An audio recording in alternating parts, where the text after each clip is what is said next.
Hi, this is Phyllis Tarbox with Above and Beyond Christian Counseling, and today I'd like to ask you a question. Is there a little boy or a little girl spirit of fear still hiding in your soul?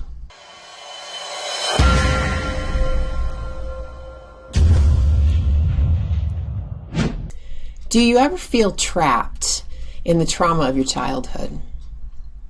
Do you still hide and isolate from people the way you did as a child?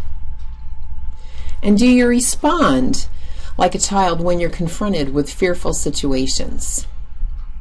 Spirits of fear that came in with childhood trauma will often cause you to still behave like a child. When clients come in that are struggling with these spirits of fear during deliverance, we'll often see them manifesting like a child before they exit. Demons that gain access to your soul at young ages will often take on the personality of that age. We believe these spirits enter as the traumatized child disassociates or disconnects and seeks to hide or let someone else, like a spirit, take the abuse. Hence, the legal right for the demon to stay is often not addressed.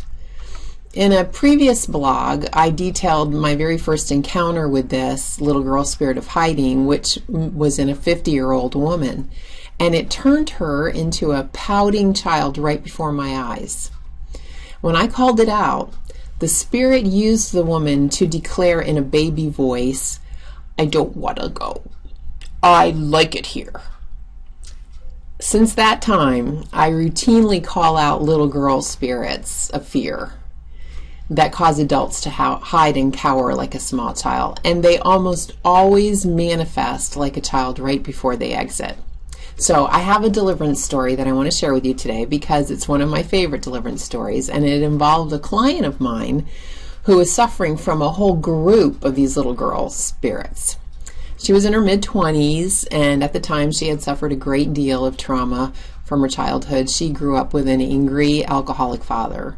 And her survival method was actually hiding in a room and playing pretend games. She was a dancer and she loved to dance, so she would dress up in her dance costumes and pretend that she was on stage somewhere else.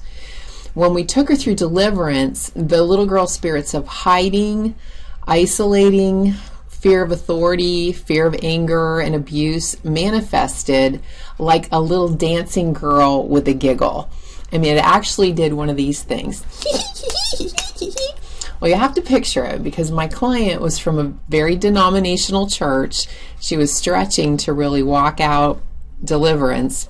So when these things started to manifest, she was absolutely beside herself. She had no idea what was going on.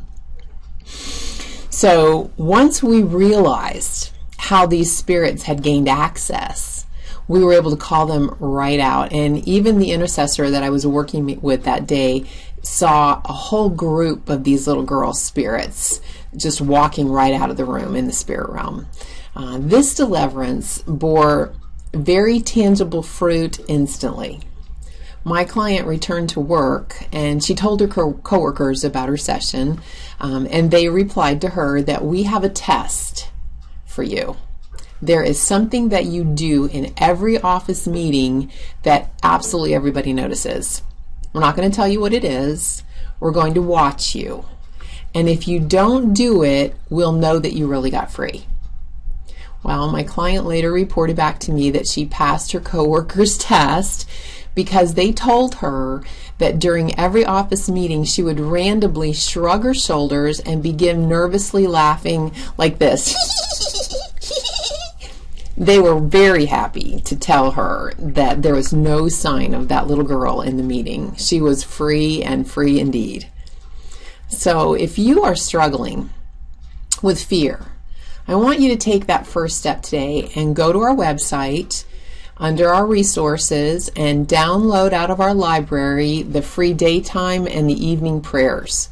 They're warfare prayers that are in a declarative, biblical fashion where you speak it right out into the atmosphere. It's all Bible scripture, and they will help you take back what the enemy has stolen.